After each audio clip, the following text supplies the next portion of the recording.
Hello everyone, welcome to my channel. I hope everyone is having a wonderful day.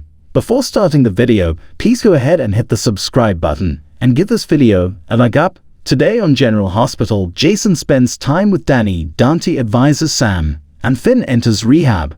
Credit, ABC screenshot. All products and services featured are independently chosen by editors. However, soaps.com may receive a commission on orders placed through its retail links, and the retailer may receive certain auditable data for accounting purposes. Diane meets with Carly in her kitchen. Carly thanks her for coming as she needs Diane to help keep her out of prison. They sit down, and Carly explains how she went to a meeting of the 5 families when they thought Sonny was dead, and she said she was taking over the business. Diane asks why she'd do that. Carly explains it was to keep Cyrus from taking over and running drugs through Port Charles, and the family was in danger. She reveals someone was wearing a wire, and the FBI has a recording of her committing RICO violations. Diane asks how she came about this information. Carly would rather not reveal her source but says they broke into the FBI database and found the evidence. Diane comments, "Great, another felony." She asks Carly why she and a friend broke into the FBI's database. Carly explains that she wasn't involved in the hacking, and that someone brought the recording to her. She explains Jason was blackmailed with this evidence into becoming their informant. She also has it on good authority that the FBI won't honor their deal with him, and will charge her anyway. Diane can't disagree, so Carly wants to call their bluff and fight this in court. She asks what her chances of being acquitted are. Diane asks if Carly conducted any mob business, wired money, or transported illegal or stolen goods. Carly says Jason wouldn't let her do any of that. Diane asks who was at the meeting. Carly says Cyrus, Selena, Novak, and Bashima. The latter two are both dead. She doubts Cyrus or Selena would cooperate and testify. Diane notes the FBI's case rests only on this recording, and in this age of deepfakes, the FBI would have to produce the original audio file to show it wasn't tampered with. Carly says the file can be listened to but not modified, so where does that leave them? Diane admits that given her history with Sonny, there could be a strong case against her. Diane says they could argue she did what she did to protect her children, and that takes guts, so she'd have to testify to that on the stand. However, even with all her tricks, Carly probably has a 30% chance of being acquitted, and she doesn't like those odds. Diane tells Carly to let Jason keep doing his thing, and if he has a plan and she rushes to save him, think about how that historically has worked out for her. Carly still wants to be prepared if she needs a defense. Diane says she'll work on the defense and wants Carly to sit tight. Dex stops by Joss' new place. She asks what he's doing here. He says he wanted to see the new place. She wonders how he knew about it, and he reminds her that she told her about this apartment and that the front gate was already open as someone else is visiting the main house.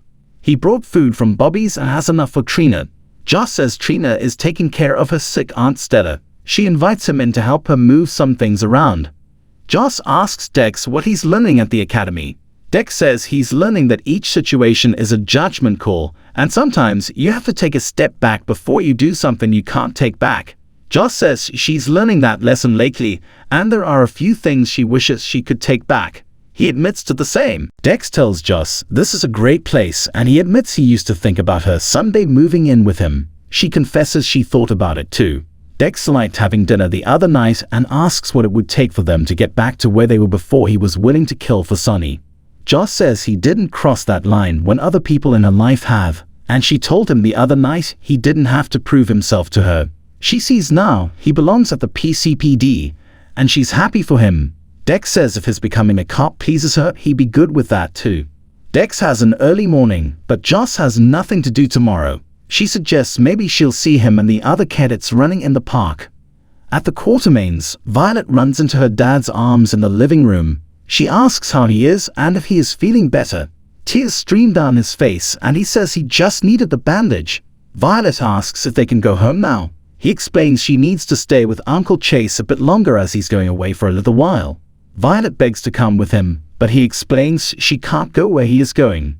He explains he's sick in his head and his heart, and he started drinking alcohol after Grandpa died, and he shouldn't have. She asks if he can stop, but he explains he can't, so he has to go to a special hospital that will help him stop. She asks how long he'll be gone. He tells her 3 months. She cries that is a long time, and she could help him stop drinking. Finn cries that he doesn't want to leave her, but if he doesn't go, he won't get better. He can't let what happened the other night ever happen again. She cries. She thought he was dead like Grandpa. Finn sobs that he's sorry, and he's so proud of her for calling Tracy for help. Violet says she wanted to take care of him. He says she did, but he's supposed to be taking care of her, and right now, he can't do that. He explains that's why he has to go away, to become the best dad she deserves. He tells her that this isn't her fault, and he loves her so much, and they embrace. Chase says they need to get going. Violet says she will miss her dad, and gives him a bracelet she made to keep with him. He tells her he loves her and departs with Chase. He blows her a kiss on the way out, and Brooklyn comforts Violet as she bursts into tears. Later, Violet asks Brooklyn about her dad's hospital and if it is a nice place. Brooklyn says it's a beautiful place and he can hike and swim. She asks, like camp? Brooklyn says exactly. Violet asks what she's going to do while her dad is away. Brooklyn says there are tons of things they can do here. Violet wants to swim, finish learning how to ride a bike, and ride horses. Violet says this house is so big and she could get lost. Brooklyn says this house is full of family and they all help and look out for one another. Violet says, like you and Uncle Chase are helping Daddy. Brooklyn tells her just like that. Violet says she's glad they are family and Brooklyn hugs her. Chase drives Finn to the rehab facility. He parks the car and Finn thanks his brother for letting him say goodbye to Violet. He knows it went against the restraining order. Chase says he was right. Violet needed to see him before he left. Finn is sorry about what he said to him, Brooklyn and Liz, and he can't forgive himself.